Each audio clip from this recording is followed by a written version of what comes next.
जा रहे हैं वो असल में एक पिता की कहानी है जिसके जज्बे और हौसले ने अपनी बेटियों को जमीन से आसमान तक पहुंचा दिया।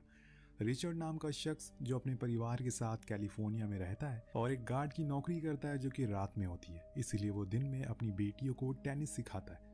दरअसल उसकी 5 बेटियां हैं जिसमें से 3 उसकी सौतेली बेटियां और 2 उसकी खुद की है। ऐसा नहीं है कि उन 3 से वो कम प्यार करता है, वो सभी को बराबर वैल्यू देता है। यहाँ पर हम जान पाते हैं कि उसकी बेटियां चाहती हैं कि वो टेनिस प्लेयर बने।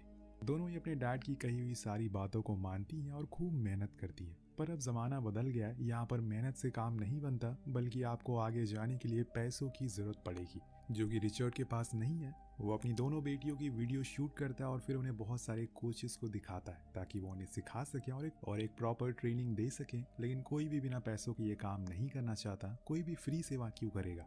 यहाँ रिचर्ड और भी जितने लोगों के पास जाता है सभी से वादा करता है कि वो धीरे धीरे उनके पैसे को वापस कर देगा, लेकिन कोई भी उसकी बातों को नहीं मानता और मना कर देता है। और अब उसके पास कोई भी ऑप्शन नहीं बचता खुद ही अपनी बेटियों को सिखाने के अलावा। उसे थोड़ा मोड़ा टेनिस के बारे में पता था क्योंकि वो भी पहले एक प्लेयर रह चुका है, इसीलिए वो दोनों को एक पुराने टेनिस कोर्ट में ले जाता है और वहाँ खुद साफ सफाई करता है, फिर उन्हें खेलने को कहता है। यहाँ हमें एक और बात पता चलती है कि रिचर्ड और उसकी वाइफ ब्रांडी दोनों ही एक प्लेयर हुआ करते थे अपने समय में, लेकिन उनके साथ भी यही दिक्कत हुई, पैसों की, और जिसके बाद उन्हें अपने पैशन को छोड़ना पड़ा। लेकिन जब रिचर्ड की बेटियां पैदा हुई तो उसने सपना देखा कि वो किसी न किसी को तो टेनिस प्लेयर बना कर रहेगा। और लकीली सरीना और वेनस को टेनिस में दिलचस्पी होती है, इसीलिए वो ठान लेता है कि वो इस गरीबी की रेखा को लांघ कर आगे बढ़ेगा और उन्हें सिखाएगा, एक कामयाब इंसान बनाएगा ताकि उसकी बेटियों को उसकी जिंदगी ना जीनी पड़े। दोनों ही लड़कियां खेलना शुरू कर देती हैं। उनकी बाकी बेटियां साइड में अपने कामों को पूरा कर रही थी, जिसमें से एक कॉर्नर में बैठकर पढ़ रही होती है। तभी कुछ लड़के आकर उसे छेड़ना शुरू कर देते हैं,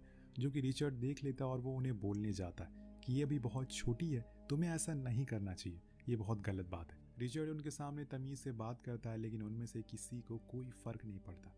वो तो उल्टा रिचर्ड को मारते पीटते हैं जिससे कि वो गिर जाता है। ये सब उसकी दोनों बेटियां देखती रहती हैं, लेकिन कोई कुछ कर नहीं पाता क्योंकि वो बहुत ताकतवर थे। इसीलिए रिचर्ड भी वापस आ जाता है अपनी गाड़ी में बिना कुछ बोले। उसकी बेटियां उससे पूछती हैं कि डैड क्या हुआ, तो वो कहता है कि कुछ नहीं हुआ। लेकिन कुछ देर बाद वो उनसे कहता है कि तुम्हें एक बात जरूर याद रखनी होगी, मैं तुम्हारे साथ हमेशा हूँ, चाहे कोई भी मुसीबत क्यों ना आ जाए। जब मैं एक टेनिस प्लेयर बनना चाहता था तो मेरे पास डैड नहीं थे, जो कि मेरी सबसे बड़ी कमजोरी थी। मुझे उस समय मोटिवेशन की सख्त ज़रूरत थी और मैं अकेला पड़ गया था, और यही वजह है कि मैं हार गया। लेकिन तुम्हें जीतना है किसी भी हालत में। घर जाने पर ब्रांडी रिचर्ड की चोट को देखती है और उसे बहुत सुनाती है कि तुम्हें ऐसा नहीं करना चाहिए था। वो लड़के काफ़ी स्ट्रांग है, तो रिचर्ड कहता है कि मैंने कुछ किया ही नहीं, उन्होंने खुद हमारी बेटी को छेड़ना शुरू किया। तो ब्रांडी कहती है कि आज हमारी पड़ोसी मुझसे कह रही थी कि तुम अपनी बेटियों को ज़बरदस्ती टेनिस खिला रही हो, उन्हें पढ़ने दो, शायद हमें यह गेम छोड़ देना चाहिए, ये तो बहुत महंगा भी है, हमारी इतनी औकात नहीं है। तो रिचर्ड बहुत ही अच्छी बात कहता है कि कुछ दिन बाद यही मेहनत और जज्बा हमें वो सब हासिल करवाएगा जो हमने कभी सपने में भी सोचा नहीं था, इसलिए हौसला रखो और मेरे साथ दो, मैं सब कुछ करने को तैयार हूँ। तो ब्रांडी मान जाती है और उसे गले से लगा लेती है, जिसके बाद रिचर्ड अपनी गार्ड की ड्यूटी के लिए चला जाता है। वहां जाकर वर्जीनिया नाम की टेनिस प्लेयर को देखता है, और यही वो लड़की थी जिसे पहली बार रिचर्ड ने देखकर सपना देखा था कि वो अपनी बेटियों को टेनिस प्लेयर बनाएगा। अब यहाँ वो कुछ मैगजीन को निकालता है और उसमें से कुछ कोचेस के नंबर भी देखता है और फिर उनसे मिलने भी जाता है, लेकिन हर बारी की तरह उसे रिजेक्शन ही मिलती है। कोई भी कोच उसकी बेटी को फ्री में ट्रेनिंग नहीं देना चाहता, उन्हें उसकी टैलेंट की नहीं बल्कि पैसों की जरूरत है। इसीलिए रिचर्ड निराश हो जाता है और उसे हर तरफ से बस ना ही सुनने को मिल रही थी, और इसी वजह से उसके हौसले में अब दरार आना शुरू हो गई थी। उसे अपनी बेटियों के सपने टूटते हुए दिखाई दे रहे थे, पर रिचर्ड हिम्मत नहीं हारता, वो कुछ ना कुछ तो जरूर करेगा। इसी बीच वो उस कोर्ट में जाता है जहाँ पर उसे वो लड़के मिले थे। आज वो फिर से उसे दिख जाते और वो रिचर्ड को अकेला देखकर उस पर हमला कर देते। अब वो भी अकेला ही होता है, इसीलिए वो भी उन पर पलटवार करता है, लेकिन वो लड़के ताकतवर और यंग थे, इसीलिए वो रिचर्ड को मारते हैं और उसे बंदूक दिखाकर डराते भी हैं। अब उनके जाने के बाद रिचर्ड के अंदर बहुत ही ज्यादा गुस्सा आ जाता है। वो जाकर अपनी सर्विस रिवॉल्वर लेकर आता है और उनके पीछे जाने लगता है। वो सभी एक बार में थे और वहां उन्हें मारने के लिए जाता है, लेकिन उससे पहले कि कुछ लोग वहां आते हैं और उन सभी लड़कों को शूट करके भाग जाते हैं। अब ये मंजर देखकर रिचर्ड बहुत ही ज्यादा डर जाता है और वहां से फौरन पतली गली निकल जाता है।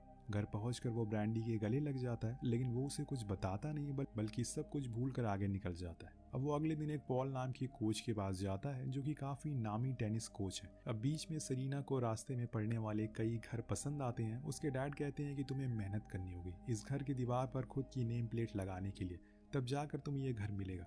वो कोई मौका नहीं छोड़ते थे अपनी दोनों बेटियों को मोटिवेट करने के लिए। खैर अब वो पॉल के पास जाते हैं जहाँ पर रिचर्ड उन्हें समझाता है कि उनकी बेटियाँ बहुत ही अच्छी प्लेयर हैं, अगर वो चाहें तो उन्हें कोचिंग दे सकती हैं, लेकिन इसके लिए पैसे लगेंगे जो कि उसके पास अभी मौजूद नहीं है। लेकिन रिचर्ड धीरे धीरे करके उनके पैसे को चुका देगा, लेकिन पॉल फिर भी मना कर देता है। तो वो कहता है कि ठीक है, पर एक बार आप इनका टेस्ट लेकर देखो। वो थोड़ी देर सोचता है और फिर उन दोनों को नीचे बुलाता है और कोर्ट में दोनों एक साथ खेलते हैं, जिसके कुछ देर बाद वो दोनों से जाकर पूछता है कि आखिर उन्हें टेनिस खेलना क्यों है। तो वेनिस कहती है कि उसे विंबलडन कप जीतना है। वहीं सारा कहती है कि उसे कैसे भी करके दुनिया का नंबर 1 प्लेयर बनना है। यहाँ पॉल रिचर्ड से कहता है कि मैं दोनों को नहीं बल्कि सिर्फ वीनस को कोचिंग दूंगा। वो मान जाता है और सरीना भी अपनी बहन के लिए बहुत खुश होती है, क्योंकि उन्हें बस कामयाब होना था, अपने डैड का नाम रोशन करना है, चाहे कोई भी करे। अब घर जाने पर यह बात जब ब्रैंडी को पता चलती है तो वो रोने लगती है कि उन्हें कोच मिल गया है और रिचर्ड से गले लग जाती है। यहाँ उन्हें अच्छा तो लग रहा था, लेकिन कहीं ना कहीं उन्हें ये भी डर था कि इससे कहीं दोनों बहनों के बीच में दरार ना आ जाए।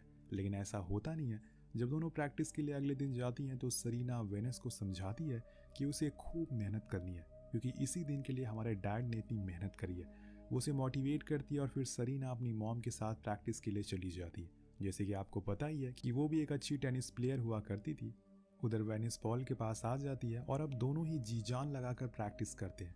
रिचर्ड बस वहाँ बैठकर वेनिस को देखता रहता है और उसकी वीडियोस को रिकॉर्ड करता है, ताकि वो आगे जाकर क्या गलतियां करें उनसे वो सीख सके और बता सके। धीरे धीरे करके समय बीतना शुरू हो जाता है। वेनिस का गेम और अच्छा हो रहा था।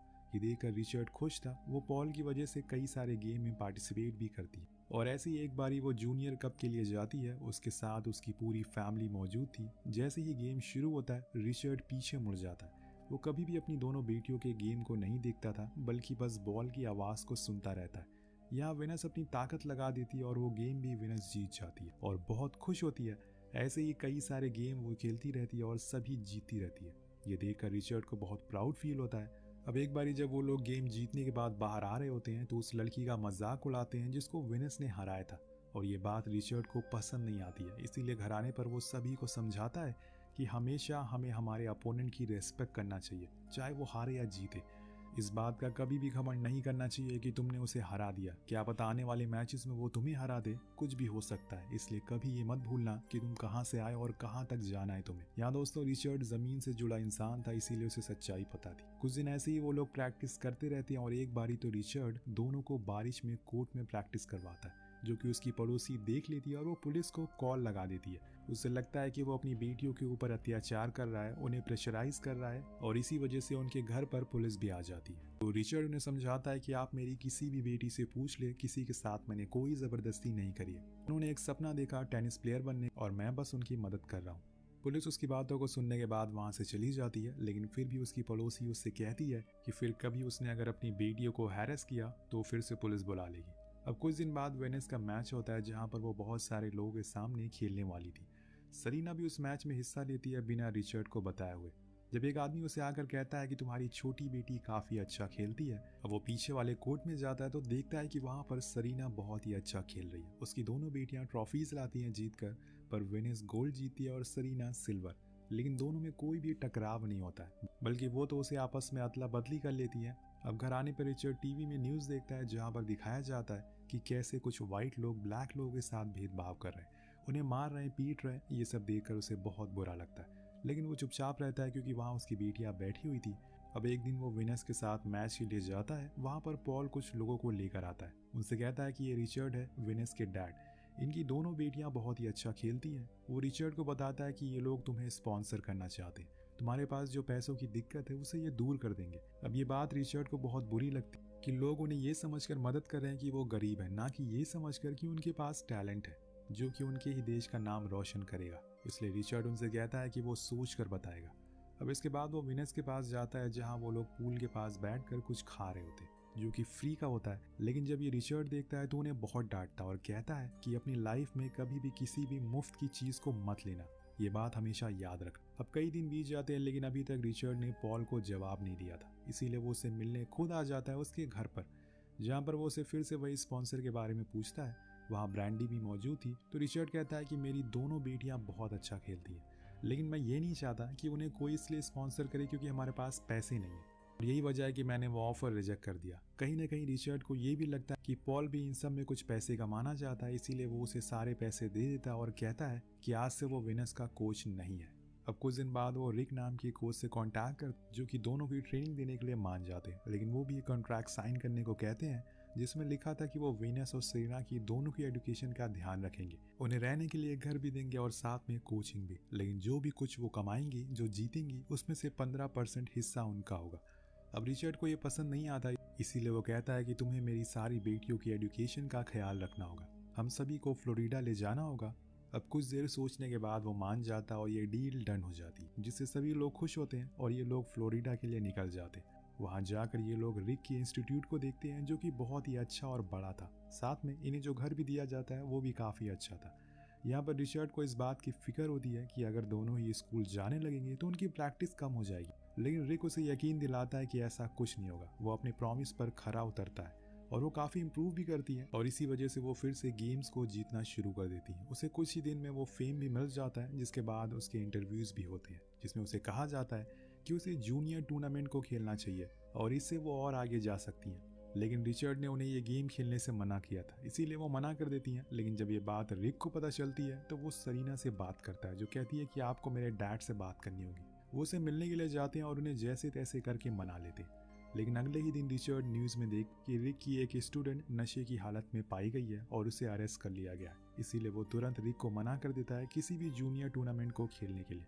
वो नहीं चाहता कि उसकी बेटी को जब पैसे और फेम मिले तो वो भी यही करना शुरू कर दे, इसीलिए रिक उससे गुस्सा होकर वहाँ से चला जाता है। जब ये बात वीनस को पता चलती है तो वो भी मायूस हो जाती है। ब्रांडी और रिचर्ड के बीच में बहस भी होने लगती है। वो कहती है कि तुम्हारी बेटियां अब बड़ी हो गई हैं, उन्हें सही और गलत का पता है, तुम्हें उनके फैसले अब खुद नहीं लेने चाहिए। और रिचर्ड को ये बात समझ आ जाती है कि उसकी वाइफ सही कह रही है, इसीलिए वो रात में विनेस से मिलने के लिए जाता है और उससे पूछता है कि क्या वो ये मैच खेलना चाहती है। वो कहती है कि अगर आपको लगता है कि मैं खेलूं, कि मैं तैयार हूं, तो मैं ज़रूर खेलूंगी। लेकिन रिचर्ड को किसी और बात का डर था। वो उसे बहुत ही ध्यान से समझाता है कि ये वो दौर चल रहा है जहाँ पर कुछ लोगों को हमारे हर काम पर नज़र है। वाइट लोग बस मौका ढूंढ रहे हैं हमें नीचा दिखाने का, और मैं नहीं चाहता कि तुम कोई भी कुछ ऐसा काम करो जिससे हमारी पूरी कम्युनिटी को उसको भुगतना पड़े, हमें शर्मिंदा होना पड़े। तो वीनस उनसे कहती है कि मैं वादा करती हूँ कि कभी भी कुछ ऐसा नहीं करूँगी जिससे आपको तकलीफ हो। और ये सुनकर वो रोने लगते हैं और दोनों बाप बेटी गले लग जाते हैं। अगले दिन जब ये खबर फैल जाती है कि वीनस जूनियर चैंपियनशिप खेलने वाली है, तो उसी रात उनके पास रिबॉक कंपनी का मेंबर आता है और उन्हें $3 मिलियन का ऑफर देता है और कहता है कि हम आपको स्पॉन्सर करना चाहते हैं। लेकिन यहाँ पर वीनस और रिचर्ड के कुछ और प्लान्स होते हैं, वो इतने में खुश नहीं होने वाले थे, इसीलिए वो मना कर देते हैं और कहते हैं कि अगर हम लोग अच्छा खेले और गेम को जीत गए तो इससे बड़ी स्पॉन्सर हमें मिलेगी। वीनस को अपने ऊपर पूरा भरोसा होता है, लेकिन दोस्तों जब मैच शुरू होता है तो वो डगमगा जाती है और ये देखकर रिचर्ड उसे कहता है कि तुम्हें स्पॉन्सर के बारे में नहीं सोचना है, तुम्हें वो गेम खेलना है जो तुमने सीखा है। जिसके बाद क्या था, वो एक एक करके सभी राउंड को जीतना शुरू कर देती है और उस गेम को भी जीत जाती है। जिसके बाद फिर से उनके पास रीबॉक की तरफ से लेटर आता है। इस बारी वो और पैसे दे रहे थे, लेकिन रिचर्ड फिर से मना कर देता है। वो फाइनल तक का इंतजार करना चाहता है, तो रिक कहता है कि फाइनल में जूनियर चैंपियनशिप की नंबर 1 प्लेयर है और उस प्लेयर को हरा पाना इतना आसान नहीं है। लेकिन रिचर्ड को यकीन था कि उसकी बेटी ये करके दिखा देगी, इसीलिए वो ये भी मना कर देता है। वही हम देखते हैं कि सेरेना उदास खड़ी रहती है। उसके पास रिचर्ड आता और समझाता है कि क्या हुआ, तुम अच्छा परफॉर्म नहीं कर पा रही हो, इससे कुछ नहीं होता, तुम्हें खुद पर यकीन रखना होगा, देखना एक दिन बहुत ही अच्छी प्लेयर बनोगी तुम, बस थोड़ा सब्र रखो। वहीं अगले दिन फाइनल मैच होता है। हजारों की भीड़ के लोग यहाँ आए हुए थे उन्हें देखने के लिए। विनर्स के लिए पहला मौका था खुद को साबित करने का, सभी को ये बताने का कि ब्लैक लोग भी बहुत कुछ कर सकते हैं। वो पहला राउंड बहुत ही अच्छा खेलती है और अच्छी लीड भी लेती है, लेकिन जब बीच में ब्रेक होता है तो उसी ब्रेक में उसका मोमेंटम टूट जाता है और वो धीरे धीरे करके हारने लगती है। फिर एक ऐसा समय आता है जब वो फाइनल मैच हार जाती है। अब यहाँ उसे खुद पर यकीन ही नहीं होता कि वो कैसे हार गई। वो वहीं लेट कर रोने लगती है और उससे मिलने के लिए उसके माता पिता आते हैं। उसे समझाते हैं कि तुमने बहुत अच्छा खेला है, अभी ऐसे बहुत से मौके तुम्हें मिलेंगे, इतनी जल्दी हार मत मानो, और जिस प्लेयर के साथ तुमने खेला है वो दुनिया की नंबर 1 प्लेयर थी, यही तुम्हारे लिए बहुत बड़ी बात है। वो लोग मायूस होकर घर से बाहर जाने लगते हैं। जब गेट खुलता है तो वहाँ पर हजारों की भीड़ वेनस का इंतजार कर रही थी। वो भले ही हार गई थी, लेकिन लोगों को उसका खेलने का तरीका बहुत पसंद आया था, इसीलिए वो सभी उसका ऑटोग्राफ लेते हैं और उसके साथ फोटो क्लिक करवाते हैं। वेनस को इन सब से हौसला मिलता है और तभी वहाँ पर रिक आता है जो उन्हें बताता है कि बहुत सारी कंपनीज वीनस को साथ स्पॉन्सरशिप करना चाहती हैं। जिसके बाद हम देखते हैं कि रीबॉक ने इस बार वीनस को $15 मिलियन की स्पॉन्सरशिप दी है, जो कि वो एक्सेप्ट भी कर लेती है। और इसके कुछ साल बाद वीनस जब बड़ी हो गई तो उसने 6 बार विंबलडन कप को जीता।